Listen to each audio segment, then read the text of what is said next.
by Mr. Darko Beats.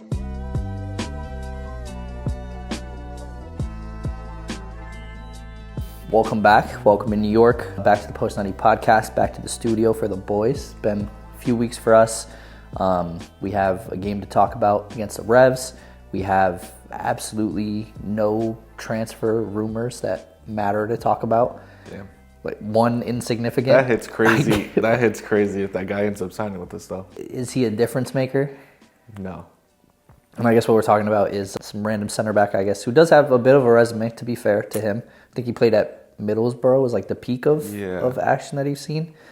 But, you know, if it was me, I don't think center back is even like top 5 on the list of positions to be addressed. Not even like top 10. With the coming out of Hack, Yeah. Burke is your center back one depth right now. You're not going to find someone better than Burke on the market. I guess you can, technically. I mean, if money is no figure. Right. But, yeah, like if, Sergio Ramos, I'd love him at the club. Yeah. But somebody like that, I mean, yeah. But I don't know. I've never heard of the guy, but his resume says that I should have. Mm-hmm. And so that leads me to believe that it's like a Shane Gillis type of resume, where it's like on paper, dude went to Navy, like was in the Army, D1 school. Yeah. In reality, it like hosted SNL, all that stuff. Yep. In reality, it's like you watch the special and it sucks. None of that happened, bro. So none of it mattered. His name is Kenneth Omaruo, just to put a name on it. Omaruo. Shout out him, but like yeah, Nigerian national, and yeah, I guess he was last with Middlesbrough, so I guess something to keep an eye on. But like we said, center back should not be the position to address, and I think knocking out the call outs early. This transition to selling out is horrible. Like there was no like finesse, but just follow, leave a comment below. I think our question of the week this week to get back on track with that is, what position would you like to see addressed in the transfer window if you could choose any position? Yeah. Do you have an answer off the top of your head? Off the top of my head, I feel like left back. And I don't know why. That seems. I love O'Toole to death, but I feel like if we had a real big impact player there, like a real splashy impact player there, that it would help more than anywhere else. Because it seems like we have guys in other spots that can do a good enough job when in form. The when in form part is the biggest thing. Yeah. Because when are they in form? Do we really bring in a striker to replace Alonso? Not Probably to replace not. him, but to, be behind him in a better way than Munsef has been. Okay, yeah, I would say more like a right winger. Yeah, I was thinking about starting roles, but depth-wise. Well, a 10. A 10. Like if we're looking for like true replacements, then Yeah. a 10. Not to boot Maxi out, but like No, but depth-wise, he needs somebody to be his understudy. Right. Desperately. Yeah, and we're losing time to have Maxi as that guy, like front-running young potential that could be learning behind him. Right. Because he won't be here forever. Like this could people are saying last season might have been the last ride. We didn't even think that we would, and he's probably realistically only here because Santi isn't. Yeah, well, that's certainly why he's getting the minutes that he is. 100%. Because I don't think we didn't think, wasn't there an over-under and we said like 800 minutes for Maxi or something? Yeah. How many has he played so far? Like he's on pace to blow that out. Yeah, he might be close to 800 if we're like 8 games in and he's played almost. And he's running a 2-person midfield with an 18-year-old. Yeah. Oh, we were talking about that while we were watching the game. How insane is it that there's a 20-year difference? Maxi's 38 and Shore is 18, and there's a 20-year difference between the midfield partners. Neither of them are even close to 6 foot tall. No. And we're just like, we're looking at it like, God, I can't believe we lost 2-0 to the Revs. You're like, I could believe it. Well, we took out the only tall presence of our midfield that quietly, we talked about it a lot with the double pivot between him and Johnny, and Keaton spoke candidly about how he felt like he's taken over more of that Sands role to allow Johnny to not have to do it, whether that's due to physicality or whatever the sake is. Obviously, he's like a younger kid, he's small, and is this the first time that we went without Keaton to start a game this season? Yeah, and I don't know. I have a theory, but I'm like nervous to share it because I don't know if it's potentially opening a can of worms for him. Where are you going with this? just like what his injury is, because he definitely has like a Burke type like long lasting injury, and I think it's something I can relate to. I think he's got the plantar fasciitis that I have. You think so? I mean, that is... And I had the theory before because he was switching up his boots and kind of experimenting with it when he first got hurt. I remember that. And then at the end of this game, literally within a minute of final whistle, he took his right boot off, which is exactly what I do every single week. And so like my brain immediately went to like plantar fasciitis or tendonitis in his A word, Achilles. Asshole. No, no, bro. I was like, you could get tendonitis up there? What the fuck? No, in his Achilles. I don't want to say that word and like that is so put that out there. NFL analyst coded when like a dude gets slammed. They're like, we don't want to speculate. We don't want to speculate, but I'm pretty sure I saw his ACL pop. No, it's like, we don't want to speculate, but his left leg bone was definitely sticking out. Yeah. I mean, yeah, to hit the nail on the head with the plantar fasciitis government name, whatever you want to call it, scientific name. If I had to throw a bet on it, I would throw a pretty good amount. That's bad, because I think this game was a tale of, or a showing of what our team is without Keaton. Like he has become the guy in the midfield that does the little things that aren't necessarily showing up on paper, both defensively and really in the attack too. That when you lose, the same way that in the past we saw when Sanz is removed from a lineup, like why are things falling apart? Yeah, well, it's massively Keaton, and it's also massively, not, I never want to put a kid down, but like Johnny has a long way to go to be, a starting, demanding, everything runs through him type of midfielder. And it's no knock to him. Obviously, it's his first season. He's super young. But just watching his game, you see how limited he is in his passing and his ability to like pick his head up and read the game and stuff like that. Like it is all a little bit slower. Granted, it is an away game. Not that the Revs are like a tough team to play away. But yeah, he's limited in a lot of the things that he does. And I think Keaton and him together, they kind of play off each other's strengths and weaknesses really well, and he just didn't have that with Maxi.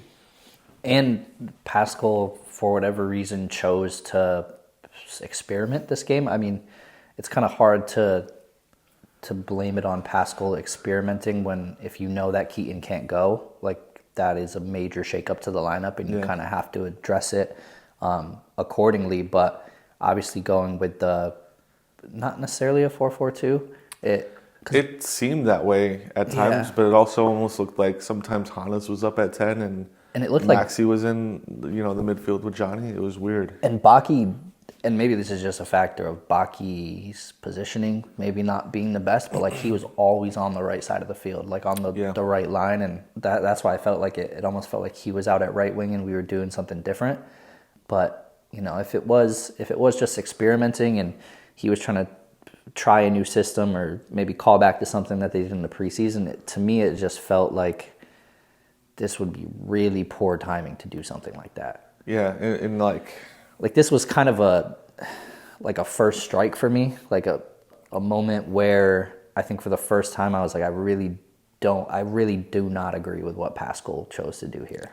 Yeah, fair. And maybe I have a different view on it because by the time I watched it I already knew the result. Mm-hmm. And so I was kind of more looking for maybe positives from it just to get through the 90 minutes. But like, to me, it didn't look horrible. It just seemed spontaneous. Like, it didn't seem like something that, they're working on every single week or, something that's really been drilled into them. It seemed like something that he was like, all right, guys, it's Thursday night. Keaton can't go. We got to figure something out. Yeah. I mean, is there anybody that you can...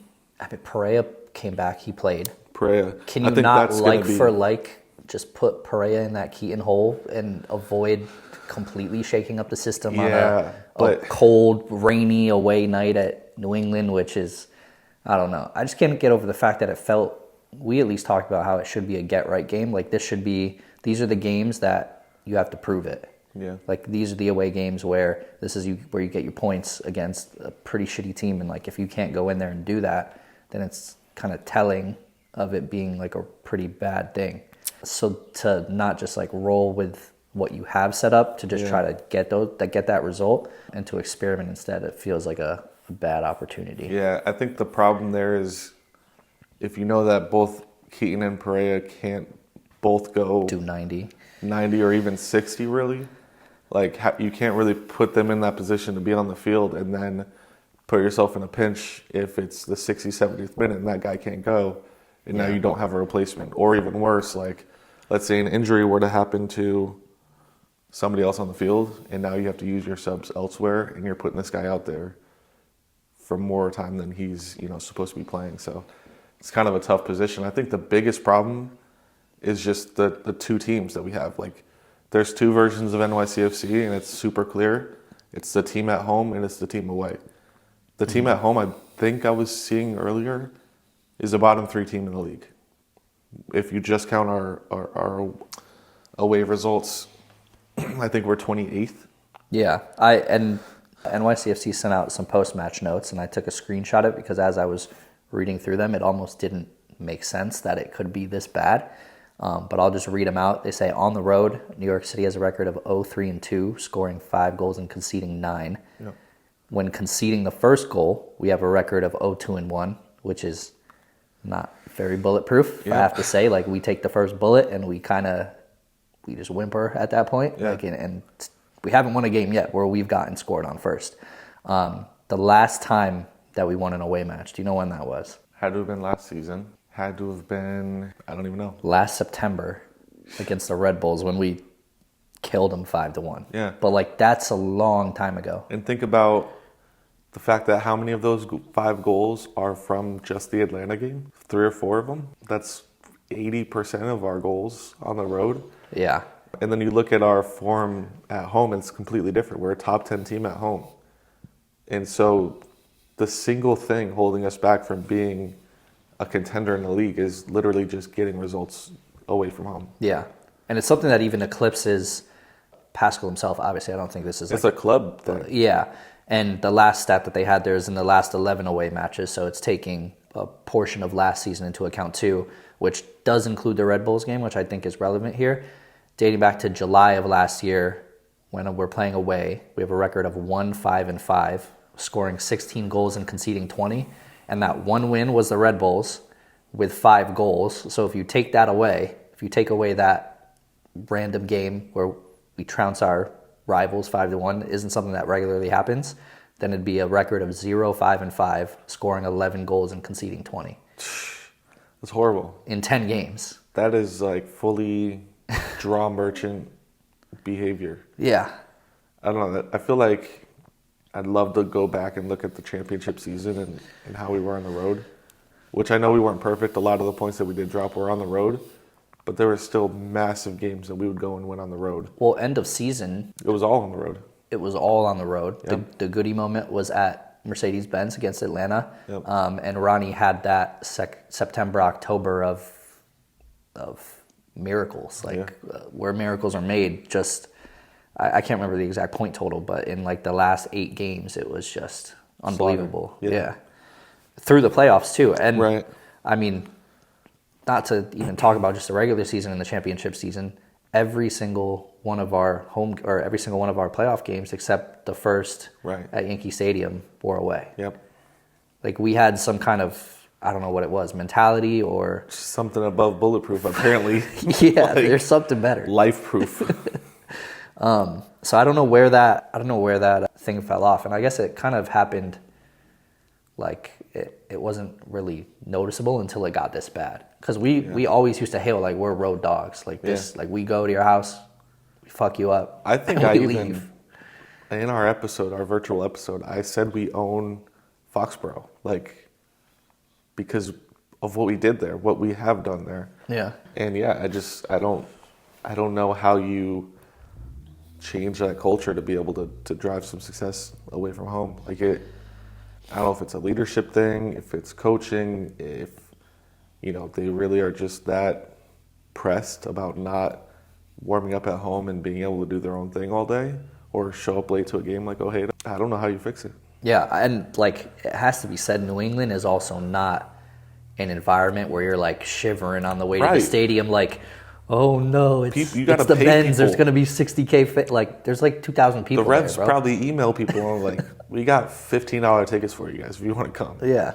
We'll throw in a beer. So I don't know. And it's not that far away from home. The weather is not like, anything that you're not used to. Granted, not to take away from the Revs, I do think that was probably their best performance of this season. Oh, these were the first 2 goals that they scored from open Which play. makes sense because they got Campana back That's fair. healthy, and he goes and scores a goal. Which was a And- bit of like Mickey Mouse in the way that, Yeah, Hack slides in, it deflects off him. If it didn't deflect off Hack, O'Toole was Freese- right behind him laying not on the only that, ground. but Freese was also in position to save. Oh, Freese whatever was saving coming. the Yeah. non-deflection. Which, you not to harp on Hack, like, it's almost a case of if he didn't and it goes in, then you're yelling at him. If it, he does try to make the motion and it clips off and it goes in, like, Yeah. he's Or if he screwed doesn't either do way. it, O'Toole's laying behind him. Yeah, like but 2 in the feet moment, back, like, and it's deflecting. impossible to think that way. Right. Like, you're just like, oh, I'm in a position to do it. I might as well just do it. Yeah. I don't blame him at all. What I do, the second goal Ganago's goal. With was like Thiago? just viewer. I mean, they might as well put the chair from Landon's house right in the middle of the field For him to sit down and just watch? sit and watch. Yeah. I mean, the dude literally the entire way like this, watching the goal go in. Yeah. It just, that one really pissed me off. I was going to... No, there's just no way to make that joke. Like, man fucks goalkeeper in front of 30,000 people or something. No, that's exactly what he did. And defender watches. Yeah. Like, yeah, I don't know. That was a weird one too, and I almost thought Alonso got hurt on that one because I think, did Freese clear it out and it went to one of their center backs and he was like running at them and it seemed like he maybe got caught in the turf or something. And then it was just so quick that they had played a ball through, and yeah, Thiago just ball watching the guy running into the box. Yeah. It's tough. I mean, I don't know. I know we have Toronto next. Another, we can't really like call teams slouches anymore. Like at this point, like we need to kind of look in the mirror. Like we might be them. Yeah. If you're going to lose to like a New England that way, you could call the first goal a bit fluky with Campana, but yeah, that Ganago one was just a full collapse kind of. Just defensive errors, and I hate to say it, but if Tavon's in, that probably has at least a body on it. Mm-hmm. I was shocked because I was watching the game back. I don't think I heard Micha's name one time in the entire game. Like, I don't know if they just wrapped him up and threw him on the side of the field, but I did not hear his name. I saw a lot of Moonsef slander too. Yeah. But I didn't have a crazy problem with his performance. I just thought he needs to learn how to time his runs, really. Like, he just needs to get the fundamentals of making good runs again. Because there's plenty of balls that we played over the middle for him, and there's just nobody there. Yeah. It just feels like he's kind of missing some kind of intangible or like killer instinct for some reason. Like, you're right. He's just not in the right place at the right time. And, a lot of that sometimes can be luck. And like maybe things need to start falling his way, but you're right. It's like a nothing burger from him. Same with kind of a lineage back there. Obviously, Tavon made his way back in first time since LAFC game. I was really hoping from just a vibe and emotional perspective that was going to do a lot for the team, but that was honestly asking a lot. And like he the looked 65th much minute. better. Like, you finally saw some action from the right side. Like, I think of the left-footed ball that he played into the box. Like, Micha wasn't really doing that this game. So, yeah. It's exciting to get him back. See Cavallo back. That was huge too. Pereira, seeing some of those guys get some minutes. It's really the only positives you can take from that game. I don't think it's as bad as the 2-0 feels. Because we still had chances. We defended well at times. Definitely nowhere near the Minnesota game. No, not as bad. Like, not even close. No. So, I mean, we have to get right against Toronto, but that's like that's a away game as well. Yeah. So all bets are off. Maybe that should be the bet is draw, apparently. According to the stats, I hope. The bet is hammer the draw. We have to draw and hack yellow. If you could bet those two things right now, do it. And we got Sean John in goal. Well, that's the hope. Because, like, I think of the Munsef, like, won a header finally in an aerial duel. And it fell to Alonso, and he tried to rip it off the volley. That, yeah. Like, that goes in versus Sean John. If that went in. If that goes in, that's like the meme of, like, your performance is better now. Like, Munsef would have been like, oh, my God, he won the header for the assist. Yeah. But no, like, a goal like that goes in versus Sean John because he's like a magnet to be posterized. He is. It's unfortunate if you're Sean John. Terrible. Yeah. So I feel like that's 158 Yeah. 158. Just wishing for sunnier, better days, I think, for the team in general. Last question. What do you think, like, as an outlook on the season so far, like, where are you at confidence-wise with us as a team? It's hard to say because the fact that we can't get results away, like, really does hurt the team in a massive way. I mean, there's always that idea that in the MLS, the home team wins at a much higher rate than any other league. And that's true to a degree, but when I was looking at it today, we're pretty much right on par with the Premier League in terms of the percentage of home teams taking home all the points. So we just, like, I'm not even asking for us to be top 10 away. Like, if we could just get to mid-table away. Yeah. 28th in the league, like, there's this teams website. are there? 30? There's like, yeah, it might 30? be like 28 or 31 or 31. something. So yeah, when I was looking at because there's a website, you look at each table, home table and away table, and number 9 for home, 28 away. Like, there's too much of a gap there. If you could just get mid-table with that, Yeah. we'd be in a significantly better position. And I'd have a lot more confidence to say, like, yeah, no, this team can do something. Yeah. And I mean, when you take the average of those two numbers, you are far below the playoff line. Yep. Like, you're not looking good. Nope. So, have to figure it out soon. I don't know. It kind of feels like there needs to be some type of catalyst to cause it. Like, I think it's hard to say that we have the guys that we need to be good on the team. But, like, when dudes are in form, we are a pretty raw team, to be honest. Like, and really, from a transfer window perspective, what we're needing is depth. So it just feels like we need some kind of catalyst, like some kind of confidence booster in some way, like whether it's like we thrash some team like we've been known to do. We talked a lot about that Red Bull game. Sometimes, like, everybody just shows up feeling confident, feeling like they're him. Yeah. And an Alonso Hattie at some point would be great. Maxi, Brace. Get on the board with some more assists. Yeah. I mean, that's the thing. I feel like our team thrives when there's 2 stars on the field. Like, our best times were when Alonso and Santi were both in form. Mm-hmm. Tati and Maxi both in form. If we could get Alonso and somebody from the transfer market. Like, or any of our wingers. Like, even you think of when Hannes, even just this season, Hannes and Julian were in form. Right. Those, like, 3 games. Yeah. They had between each other, what, like 4 or 5 I feel GA? like, bro, maybe this is just out of pocket to say, but we need to send Julian to somebody to teach him how to run. And not like effort, not effort-wise, but like physically teach him the Like form of running. Form. Yeah. Because there's just times where he just seems like he's power walking. Yeah. And like, if you just knew how to run, you would be 99 speed on FIFA. Well, he's seemingly out of the doghouse because he got minutes. Put him back in.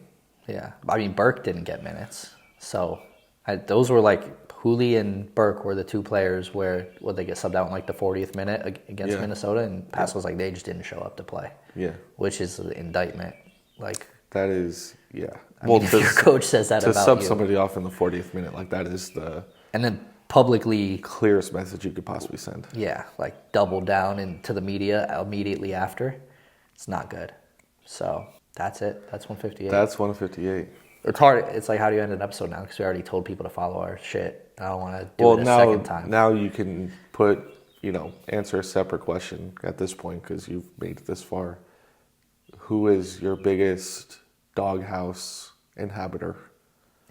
Who do you want to put in the doghouse more? That's a better For question me, it's than our Thiago. first. Thiago. Like, you want him not starting? I wouldn't care if he.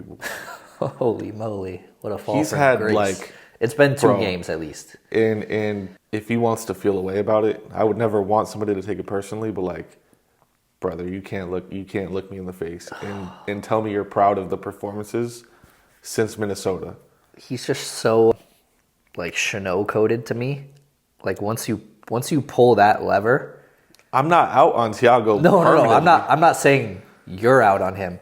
I'm saying once you pull that lever, he, in my mind, has the sort of mental that is Chanel coded, where like now you've disgraced my family, and like He'll never forget. you know, I'll come back and I'll still play well and like be a good guy, but I will never forget what was done. And like that's like almost a seed plant to me. And maybe that's just me assigning characteristics. It's to not Thiago. like I will tell him up and down, and if he asks me at the next home game that we go to, why did you say those things? I'd be like, all right, we'll set aside 5 hours. We'll watch your tape, and you will tell me at the end of it if you're proud of that. And if you're proud of that product, absolutely, brother, I will never question you about it again, but I'll never respect you. And it feels like we need more communication back there in the defense. One moment that I had to call out, I don't know if you caught it, but I saw it live, and at first I thought it was Thiago, and I was like, there's no way that Freese and Thiago are not talking after what happened. Was it the Hack thing? But it was Hack. Yeah. When Hack got blew up? Yes. Yeah, by Matt. I don't know. Like, is Freese talking? Because I feel like everybody gave Freese the benefit of the doubt in that Atlanta situation, but now we have a second moment where a defender was not properly called off a ball. Fair. And it's either the defenders aren't listening, which is a problem, or you're not communicating, which is a problem. It could be a case of like, in Matt's head, he's like, okay, before this happened and I didn't do this and I got shit for it, so let me just blow this dude up if he doesn't listen to me, and we'll deal with that after. I guess that is It is much that better. would be best case. Absolutely. But yeah, I thought it was Thiago at first, and I was like, they're not fucking talking again. No, and then you see the hair in the wind Yeah. as he pops up, and he's like trying to fix his little... They hit the ISO on Hack, and I was like, okay, it was Hack. But still, like, what are we doing back there? That moment needed to be addressed, because this is number 2 now in 3-4 weeks. There's also a moment, and this will be the last thing for the I mean, this for is like the wafflers. the 5th last thing. But it was funny because the commentator was talking about Hack and being like, it's hard to call anybody not named Gil on this field the best player right now, but like I just gotta point out Hack, and I was like, yo, this dude is he should be on the show the way he loves Hack. What is this? Yeah, and maybe the only good thing about the announcers. Also, how is Ian Joy calling Apple TV games and he's not on us? I don't even know. I think it's maybe the foot in the door to get him in here. But does he maybe he lives in St. Louis now or something? I don't know. He's always at Yankee Stadium with the Because family. I can't imagine he was on. Because when I looked at the breakdown that he showed, his name wasn't even on the list. Like on each of the games. Yeah. His name wasn't on it, so maybe he was local for He got St. Louis. subbed in or something. Yeah. Maybe he was there. I don't know. Because that's a disgrace. And God forbid they say like, oh, we can't have like a favoritism announcer for NYCFC. Oh, bro. Buddy, we're going to... Have you seen your panel? Cars will be on fire.